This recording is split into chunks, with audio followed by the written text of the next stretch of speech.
Here ons God, dankie dat ons vanoggend as 'n geloofsfamilie bymekaar kan kom, met hierdie wonderlike wete dat U vanoggend hier by ons is, en dat ons U mag aanroep, ongeag hoe ons voel, ongeag wat in ons hart leef en wat in ons omstandighede aangaan. Saam met die psalmdigter wil ons vanoggend bely dat U is ons God. Ons soek na U. Ons verlang na U. Met alles wat ons het, begeer ons om by U te wees. Soos iemand wat water in die woestyn soek, soek ons na U. Ons verlang met ons hele wese om U te aanbid. En Here, daarom is ons vanoggend hier, om U te aanbid, om U naam te loof en te prys, om iets van die liefde en van die krag en van die grootheid te beleef. Here, rig vanoggend ons oë en ons gedagtes op U. Maak ons harte bewus van U teenwoordigheid. Maak ons gees ontvanklik vir dit wat U vir ons in hierdie erediens wil sê. Mag U naam alleen vanoggend skitter en skyn, en mag U alleen al die lof en al die eer ontvang. Ons bid dit in Jesus se naam alleen, ons verlosser. Amen. Ons wotum vanoggend kom uit Psalm 36 vers 6 tot 11. Here, U liefde reik tot in die hemel, U trou tot in die wolke, U geregtigheid tot op die hoogste berge, die reg wat U spreek tot in die dieptes van die see, U sorg vir mense en dier, o Here. Hoe kosbaar is U trou, o God. U beskerm die mens wat by U skuil. In U huis geniet hulle oorvloed. U laat hulle drink uit die strome van U goedheid. U is die bron van lewe, deur U lig lewe ons. Laat U liefde bly by die wat U erken, en U trou by die wat opreg is. Tot sover. Dis in die naam van hierdie liefdevolle en getroue Here wat ek elkeen van julle vanoggend groet. Mag daar vandag vir jou genade, baie liefde en vrede in oorvloed wees. Amen. Kom ons antwoord hierop en dan sing ons staande saam 'n paar lofliedere.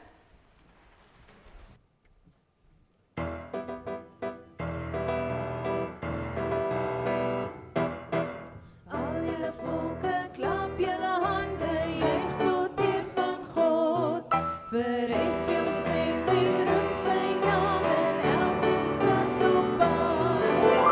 Sing dit saam, lof en prys sy groot naam, want hy is ewig koning in die hemel en op aarde.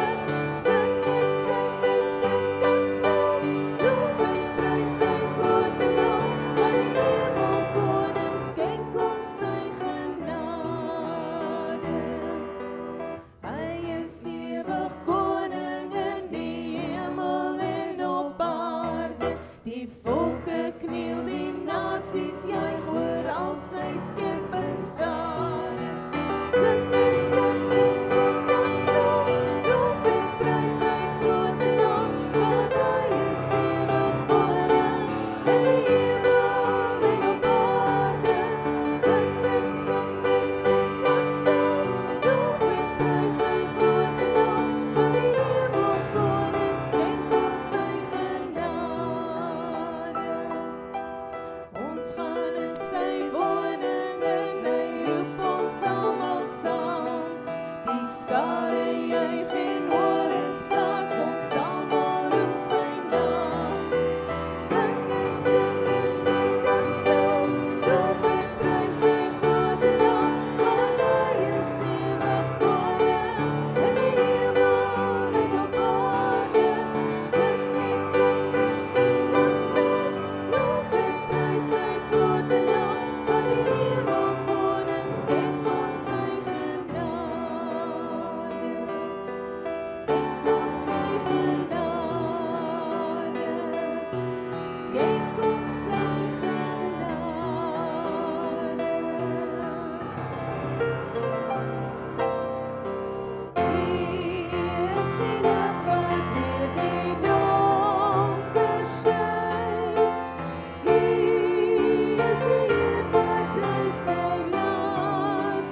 Ons het vanoggend die voorreg om te kan doop.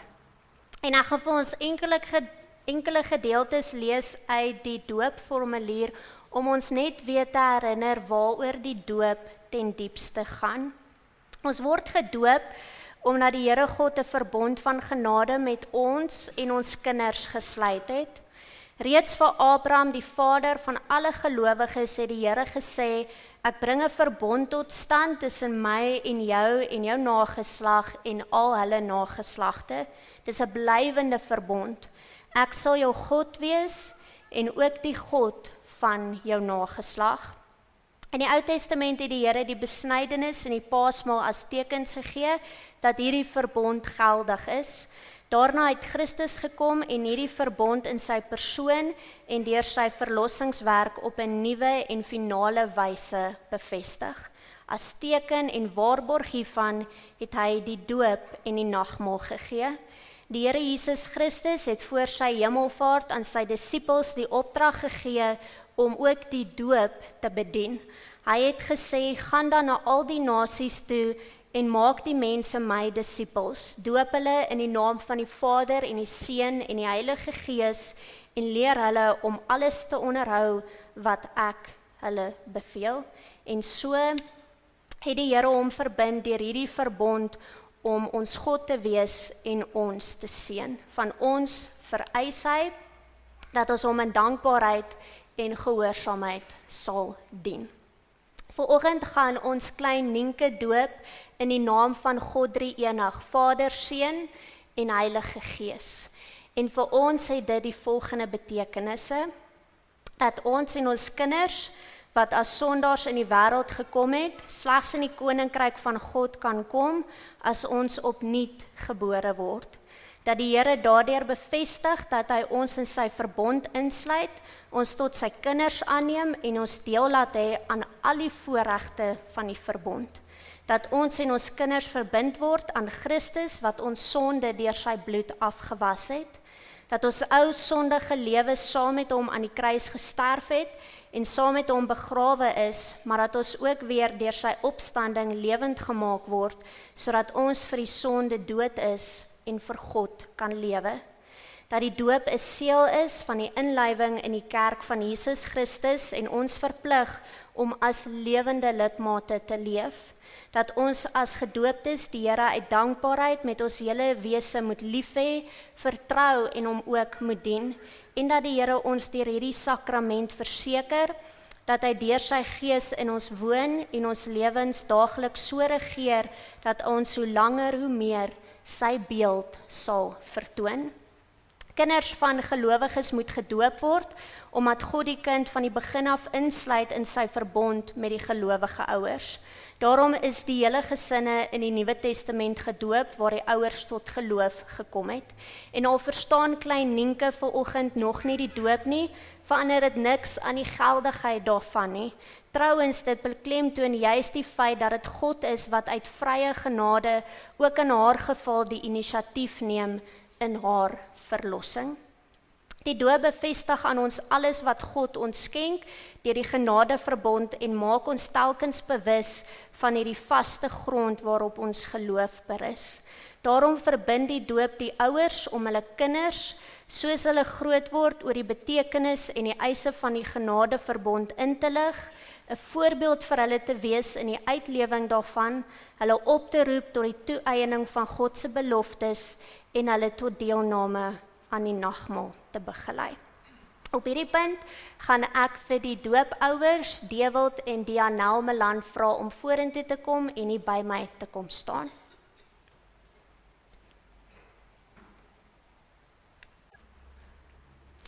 Ons gaan nou ons dooplied sing en terwyl ons sing, gaan ons vra dat klein Nienke ingebring word.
vanoggend te bevestig dat julle die doop vir die regte redes gebruik, gaan ek vir julle 'n klomp vrae vra en daarna moet julle asseblief vir my julle antwoord gee.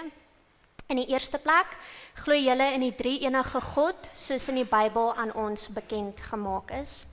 In die tweede plek, aanvaar julle die Bybel as die woord van God en aanvaar julle die leer van die kerk soos dit ook in die belydenisskrifte verwoord word as die ware leer van verlossing. In die derde plek, bely julle dat kinders van gelowige ouers deur die genade in Christus Jesus aan God behoort en daarom tot lidmate van die kerk gedoop behoort te word. En in die laaste plek, beloof julle om julle kind volgens die Bybelse leer en belydenisskrifte van die kerk op te voed, vir hulle voorbeeld in lewenswandel te wees en om die gemeente toe te laat om julle as ouers hiermee te help.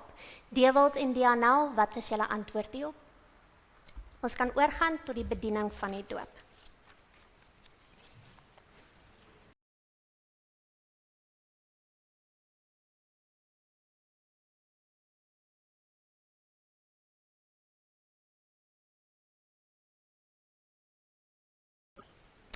Ninke Liana Malan, ek doop jou vanoggend in die naam van die Vader en die Seun Jesus Christus en die Heilige Gees. Amen. En sy bly slaap. Oogies is daarom nou oop. Is dit nou oop? Ekskuus vir die water, my kind. Ekskuus. Ek gaan vir Swanny, een van ons ouderlinge, vra om vir julle die doopkers en die Bybel te gee en ek gaan nou by julle staan terwyl ons vir julle as 'n gesin bid.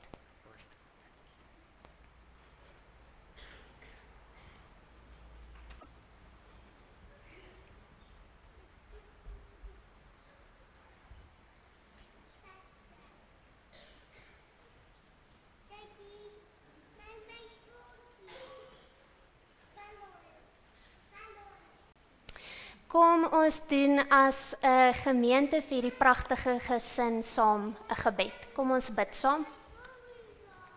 Here ons God, ons wil vanoggend vir U dankie sê vir U verbond.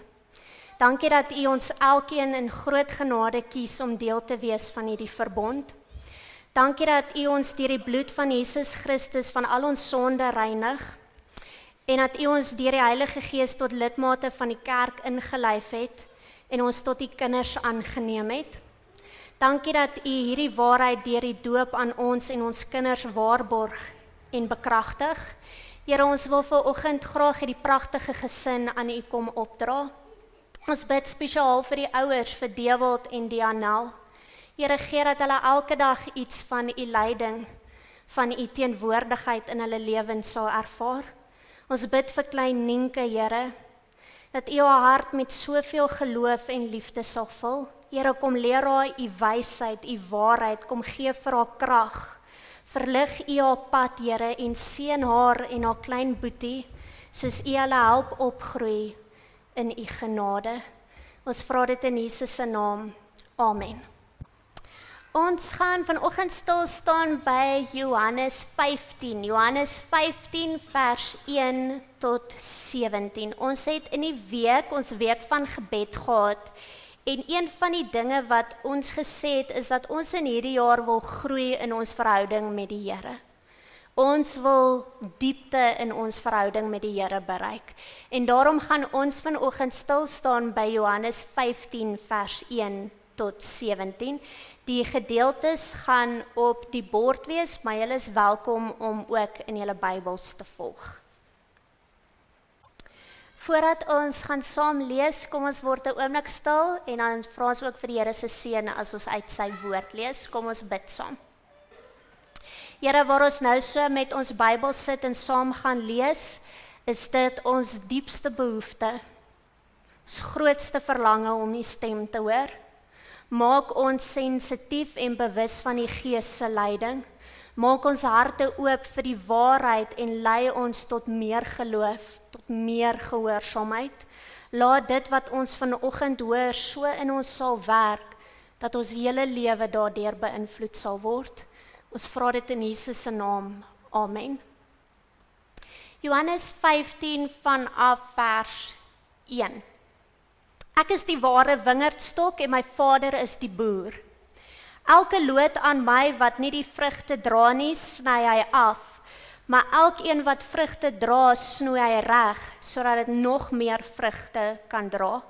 Julle is alreeds reg gesnoei deur die woorde wat ek vir julle gesê het. Julle moet in my bly en ek in julle. 'n Loot kan nie uit sy eie vrugte dra as hy nie aan die wingerdstok bly nie. En so julle ook nie as julle nie in my bly nie. Ek is die wingerdstok, julle is die lote. Wie in my bly en ek in hom dra baie vrugte, want sonder my kan julle niks doen nie. As iemand nie in my bly nie, word hy weggegooi soos 'n loot en hy verdroog. Die mense maak sulke lote bymekaar en gooi dit in die vuur en dit verbrand. Vers 7. As julle in my bly en my woorde in julle, vra dan net wat julle wil hê en julle sal dit kry. My Vader word juis daardeur verheerlik dat julle baie vrugte dra en my disippels is. Soos die Vader my liefhet, het ek julle ook lief. Julle moet in my liefde bly. As julle my opdragte uitvoer, sal julle in my liefde bly, net soos ek die opdragte van my Vader uitvoer en in sy liefde bly. Dit sê ek vir julle sodat my blydskap in julle kan wees en julle blydskap volkome kan wees. Dit is my opdrag. Julle moet mekaar lief hê soos ek julle liefhet. Vers 13. Niemand het groter liefde as dit nie, dat hy sy lewe vir sy vriende aflê. Julle is my vriende as julle doen wat ek julle beveel. Ek noem julle nie meer ondergeskiktes nie, want 'n ondergeskikte weet nie wat sy baas doen nie. Nee, ek noem julle vriende, omdat alles wat ek van my Vader gehoor het, aan julle bekend gemaak het. Julle het my nie uitgekies nie, maar ek het julle uitgekies en julle aangestel om uit te gaan en vrugte te dra, vrugte wat sal hou. So sal die Vader aan julle gee wat julle ook al in my naam vra. Dit beveel ek julle, julle moet mekaar lief hê. Tot sover. Baie mense dink dat jou saak met God reg is as jy Jesus as jou persoonlike verlosser aangeneem het. En dit is so. Maar dis nie die hele verhaal nie. Ons word nie gered om net eendag in die hemel te kom nie. Soos die baie bekende teoloog Dallas Willard een keer gesê het, the gospel is less about how to get into the kingdom of heaven after you die, and more about how to live in the kingdom of heaven before you die. Ons word God se kinders sodat ons hier en nou in 'n verhouding met Christus kan leef, sodat ons een met Christus kan word, sodat hy my alles word en letterlik my lewe oorneem. Ons word God se kinders sodat ek en jy 'n verskil kan maak in hierdie wêreld. En Johannes 15 sê dit is nie onderhandelbaar nie. In Johannes 15 se woorde moet ons in Christus bly. Letterlik staan daar ons moet in hom vasgroei en ons moet vrug dra. Dis hoekom God ons sy kinders gemaak het.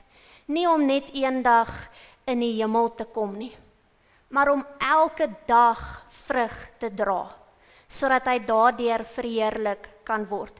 En dis my en jou roeping, om lote van die hemelse wingerdstok te wees, wat elke dag vrug dra.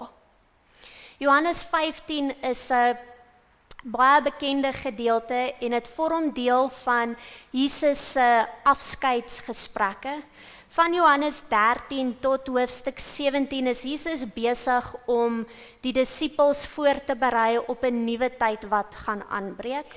'n Tyd waar hy nie meer in die vlees by hulle gaan wees nie, maar 'n tyd waar hy hulle ook nie alleen gaan laat nie. En hierdie afskeidsgesprekke was die laaste geleentheid wat Jesus gehad het om met sy disippels te praat. En hy moes vir oulaas iets vir hulle sê wat hulle sou onthou, wat hulle sou uitvoer, wat hulle sou koester. En is vir my so opvallend dat hierdie gedeelte wat ons gelees het tussen twee spesifieke gedeeltes staan. In die eerste gedeelte, Johannes 14, dan is Jesus by die nagmaalstafel en hy verduidelik aan die disippels dat hy weggaan, dat hulle afskeid moet neem. Maar hy beloof ook sy Heilige Gees. En dan die tweede gedeelte is so aan die einde van Johannes 15, dan sê Jesus vir die disippels, die wêreld gaan hulle haat, die wêreld gaan hulle vervolg. En tussen hierdie twee gedeeltes, die een kant van afskeid neem, van 'n onbekende toekoms, die ander kant van teenstand en vervolging, dan kry ons hierdie gedeelte wat ons vanoggend gelees het. En veral vers 7 en vers 9 is belangrik, en ek lees dit uit die boodskapvertaling uit, omdat dit die betekenis van hierdie verse so mooi weergee. En daar staan in vers 7 en vers 9, maar julle, as julle altyd naby aan my bly, soos 'n takkie wat aan 'n druiwestok vasgegroei is en getrou doen wat ek vra, is daar regtig goeie nuus vir julle. Ek het julle net so lief soos die Vader my liefhet. Wikkel julle elke oomblik van die dag in hierdie liefde toe, want julle is my vriende. En ek dink hierdie belofte van Jesus was eintlik so 'n stuk standvastigheid en 'n stuk sekuriteit vir die disippels. Want te midde van die onsekerheid wat voorlê, die onbekende toekoms wat voorlê, die moeilike tyd van teenstand wat voorlê, kom gee Jesus vir hulle in vers 9 en in vers 7 hierdie belofte, dat hy in al sy liefde naby aan hulle sal bly. Hy is nie een oomblik weg nie. Hy is so naby aan hulle soos die takkies aan 'n wingerdstok. In hierdie paar verse van Johannes 15, dan praat Jesus oor 3 dinge. Hy sê in die eerste plek, hy is die ware wingerdstok. Dan praat hy oor vriendskap, om 'n innige verhouding met hom te hê. In die laaste plek praat hy oor ons roeping, dat ek en jy geroep word om vrug te dra. In die eerste plek, ek kan so in my geestesoog sien hoe Jesus en sy disippels na die nagmaal opgestaan het en begin loop het na die tuin van Getsemane. En terwyl hulle so aangestap het, het die helder strale van die maan op 'n vrugbare wingerdstok geval. En Jesus, wat weet hy gaan binnekort verraai word en gevange geneem word, gaan staan by hierdie wingerdstok. En terwyl die disippels al nader kom, dan gee Jesus vir hulle hierdie wonderlike versekering. Hy sê vir hulle, ek is die ware wingerdstok en my Vader is die boer. En dan later sê hy weer 'n keer vir hulle, ek is die wingerdstok en julle is die lote. En ek wonder of die disippels die diepte van hierdie woorde in daardie oomblik besef het. Want 'n wingerdstok en 'n wingerd is baie keer in die Ou Testament gebruik om Israel te beskryf. En in Jesaja 5 lees ons dat Israel word vergelyk met 'n wingerd. Dan staan daar, God is die boer. En jy moet Jesaja 5 lees om iets te kan verstaan hoe God werk in ons lewens. Daar word so mooi beskryf hoeveel aandag God aan hierdie wingerd gegee het. Hoeveel toewyding en liefde en sorg het hy in hierdie wingerd gesit.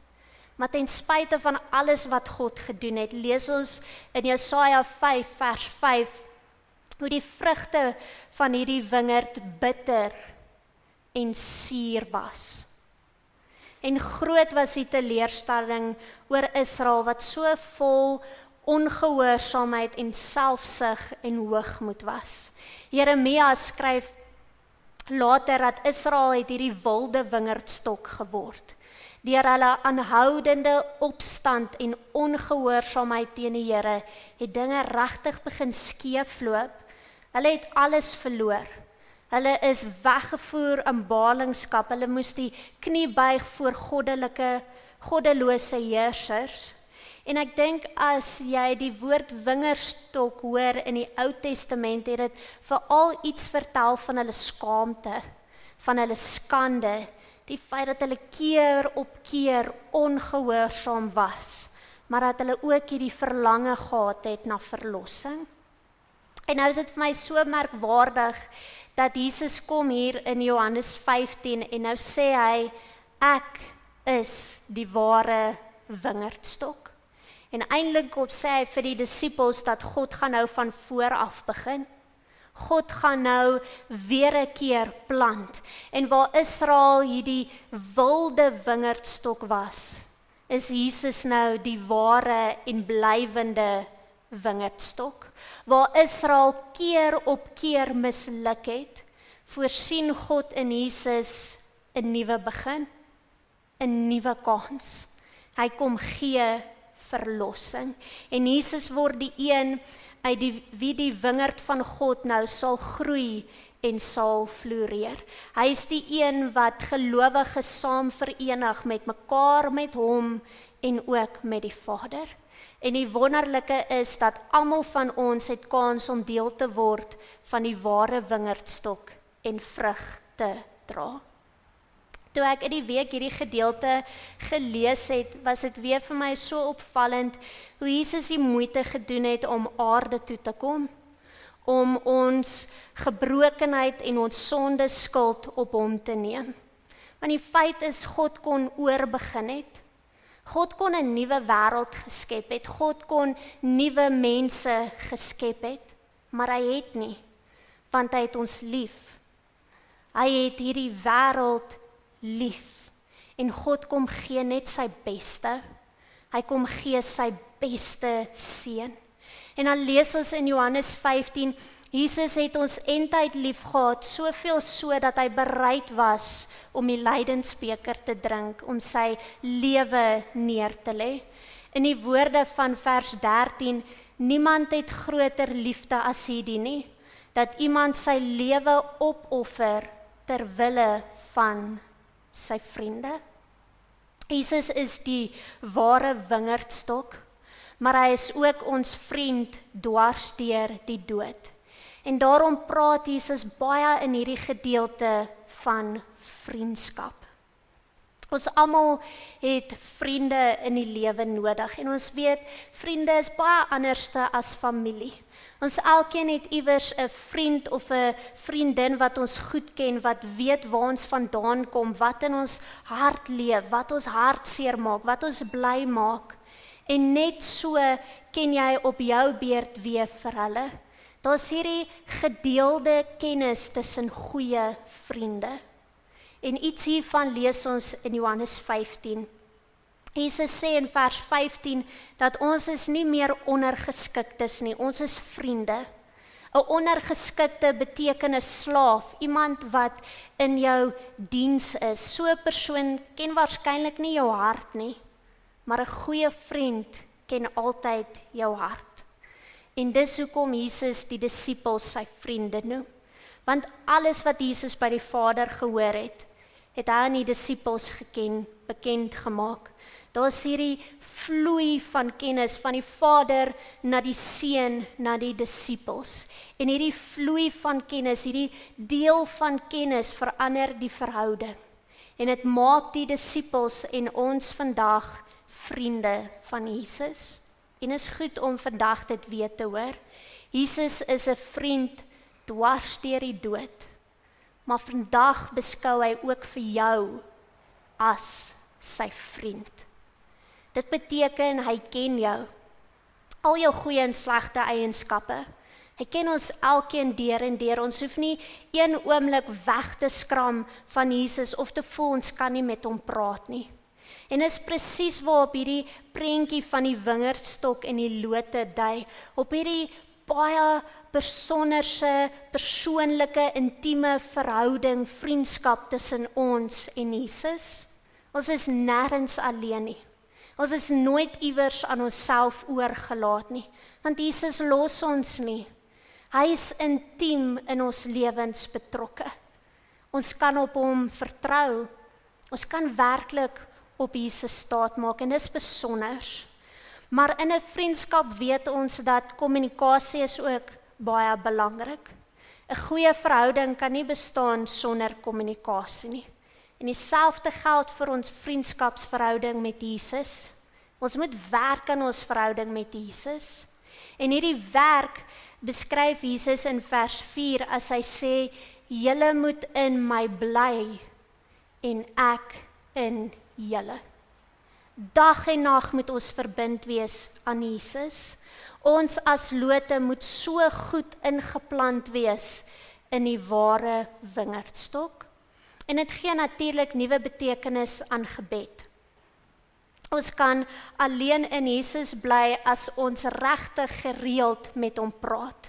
En gebed word naderhand 'n lewenshouding, 'n ingesteldheid op Jesus se teenwoordigheid, op sy daar wees, om gedurig net in 'n gesprek met Jesus te wees. Maar ons weet ook gebed gaan om baie meer as net praat. Dis ook stilte saam met God. Gebed is om te luister wat God wil sê. Nie net al die dinge wat ons wil hê en soek nie, maar om werklik te luister wat dit is wat God vir jou wil sê. Om in Jesus te bly beteken ons moet toelaat dat sy woord in ons bly. Vers 3 sê ons word reggesnoei deur die woorde van Christus en ons moet ook in hierdie woorde bly. Daarom is die Bybel, die lees en die oordink daarvan lewensbelangrik vir ons. En hoe meer ons die woord lees en bestudeer, hoe meer vra dit ook gehoorsaamheid en navolging. Want Jesus is ons vriend, maar hy bly die Here. En ons dink nie gewoonlik aan gehoorsaamheid as 'n kenmerk van vriendskap nie, maar Jesus sê in vers 14 dat gehoorsaamheid is die voorwaarde vir 'n persoonlike en 'n intieme verhouding met God. En is nie 'n gehoorsaamheid uit 'n stuk vrees of uit plig uit nie, maar is gehoorsaamheid uit liefde en dankbaarheid teenoor God. Hoe nader ons aan Jesus kom terwyl ons hom volg, hoe dieper gaan ons verhouding met hom raak. En Jesus se woorde moet eintlik so in ons gedagtes maal dat ons hele lewe, ons gedagtes, ons woorde, ons keuses op die ou einde daaruit vloei. En as jy Johannes 14 lees, dan sal jy sien die Heilige Gees speel natuurlik ook 'n baie belangrike rol hierin. Want die Heilige Gees is die een wat ons herinner aan al die woorde van Jesus, aan die lewe, aan die verlossing wat hy vir ons kom gee. Die Heilige Gees laat ons onthou, sodat ek en jy kan aanhou glo en groei. In Johannes 15 is dit ook vir my opvallend hoe Jesus sy vriende kies. Jesus sê in vers 14, julle het my nie uitgekies nie, maar ek het julle uitgekies. En as ons kyk na die disippels, dan sien ons baie duidelik dat hy kies sy vriende ten spyte van wie hulle is. Die disippels was gewone mense soos ek en jy. En hulle het geen besondere eienskappe gehad nie, hulle het geen kwalifikasies gehad nie, hulle was nie besonder vroom gewees nie, sommige van hulle was lekker hiemerig gewees, ander van hulle was eer soekend, maar in essensie was hulle gewone mense soos ek en jy. Jesus kies ten spyte van. Hy het ons nie gekies op grond van ons vroomheid of omdat ons alreeds hierdie wonderlike vrugte gedra het nie. Hy het ons uit liefde gekies soos wat ons is. En hy wil in 'n diep verhouding met ons staan. En dan in die laaste plek, ons sê dit gereeld vir mekaar, God het jou lief net soos wat jy is, maar God los jou nie om so te bly nie. Ons ken dit. Want God wil hê ek en jy moet 'n hart soos Jesus hê. Jesus sê hy het ons gekies sodat ons sal groei en dat ons vrug sal dra. En die doel van hierdie vrug is om God te verheerlik. En as Johannes 15 baie eerlik deur te sê dat sonder Jesus kan ons niks op ons eie doen nie. Net soos 'n takkie nie op sy eie vrug kan dra nie. En dan om dit nog meer uitdagend te maak, gebruik Jesus die voorbeeld van liefde. En hy praat nie van enige liefde nie. Hy praat van die liefde soos Jesus vir sy disippels het. Die liefde wat daar is tussen Jesus en sy Vader. En as dit by hierdie liefde kom, dan weet ek en jy, ons kan dit nie op ons eie doen nie. Die liefde wat Jesus van ons verwag, kan ons nie op ons eie skep nie. Ons het eenvoudig dit nie in onsself nie. En op die vraag, hoe kry ons hierdie liefde? Hoe gaan ek en jy meer vrug in ons lewe dra? Is Jesus se antwoord weer 'n keer dieselfde, bly in my. Dis die geheim. Of dit nou liefde is, of enige ander vrug van die Gees. Uit onsself kan ons nie vrug dra nie. En daarom is dit so belangrik dat ek en jy verbind sal bly aan Jesus, dat ons ingeskakel sal wees by die lewensbron, want dan vloei sy lewegewende krag deur ons, en dan vorm daar al hoe meer vrug in ons lewe. In Johannes 15 in die laaste plek, dan sê Jesus ook, dat ons is die lote, hy is die wingerdstok, en God die Vader is die boer. En dan sê Jesus, God hanteer die snoeisker, hy sny weg, of hy sny reg. En almal van ons wat lief is vir tuinwerk, weet hoe belangrik goeie snoeiwerk is. En nou sê Jesus, dis presies ook so in God se wingerd. Jesus sê, God snoei al die skewe lote uit die wingerd. Hy hou nie daarvan as lote wild begin groei, sonder om vrug te dra nie. En ek dink met hierdie woorde, sinspeel Jesus op die skyngelowiges, op mense wat sê dat hulle gelowiges is, maar met hulle woorde en hulle lewe en hulle dade, wys hulle presies die teenoorgestelde. Iemand soos Judas, wat uit selfsug en eie belang sy rug op Jesus gedraai het en hom verraai het. Maar aan die ander kant, dan sê Jesus ook, wanneer die lote begin vrug dra, dan snoei die Vader dit ook. Hy sien die vrugte, maar hy sien ook die potensiaal vir baie meer vrugte. En dis belangrik. Die Here snoei ons nie omdat hy ons wil veroordeel nie. Hy snoei ons sodat ek en jy nog meer vrug sal dra. En dink gou vir 'n oomblik aan Petrus. Hy is 'n baie goeie voorbeeld. Ten spyte van sy verloning het hy berou gehad. Jesus het hom na sy opstanding nader getrek, hom heraangestel en hy word al meer reggesnoei. Ons verhouding en ons vriendskap met Jesus is 'n proses waarin ons groei. En mettertyd, soms met rukke en stote, al hoe meer vernuwe word om sy beeld te weerkaats. En die belangrikste is dat ek en jy op hierdie pad sal bly. Dat ons sal leer om ons lewe, ons gedagtes, ons harte vir hom te gee en hom te vertrou met hierdie groeiproses. Die goeie vrugte wat ons lewens dra, die goeie werke wat ons doen, maak ons die God se kinders nie. Dit gee nie vir ons 'n plek in die hemel nie. Dit doen geloof in Christus alleen. Maar ons het nog steeds 'n roeping om vrug te dra, want vrug dra is 'n bewys dat ons geloof opreg is.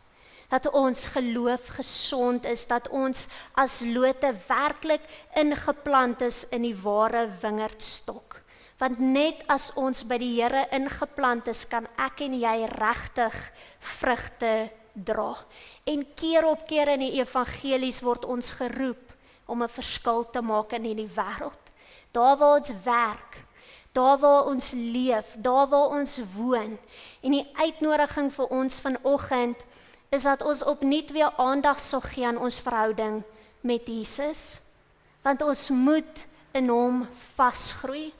As ons nie in hom vasgroei nie, sal ek en jy nie die vrug kan dra wat God verheerlik nie. Om 'n gelowige te wees beteken nie dat ons maar net nou en dan kerk toe kom en volgens 'n klomp reëls leef nie.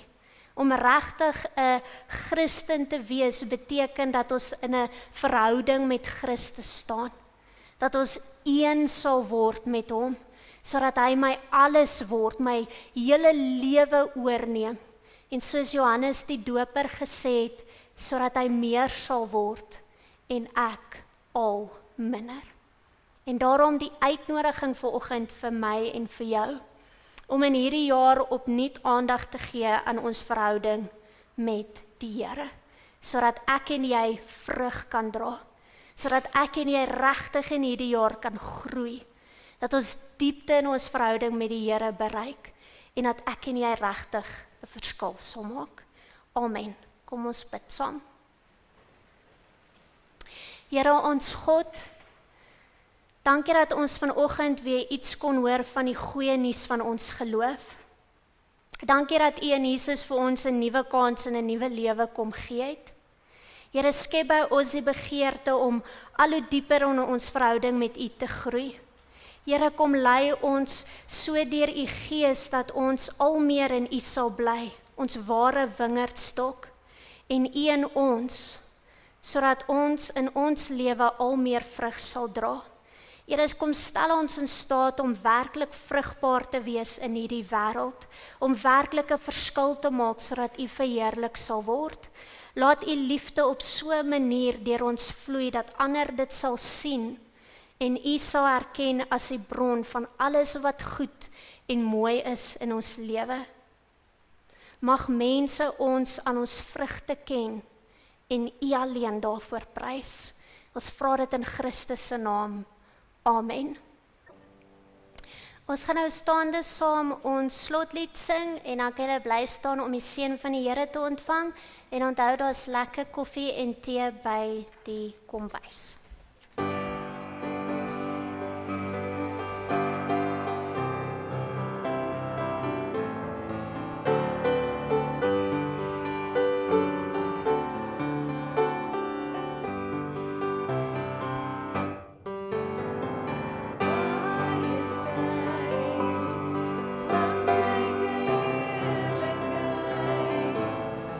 Ons wil Jesus, die koning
Ontvang nou die seën van die Here.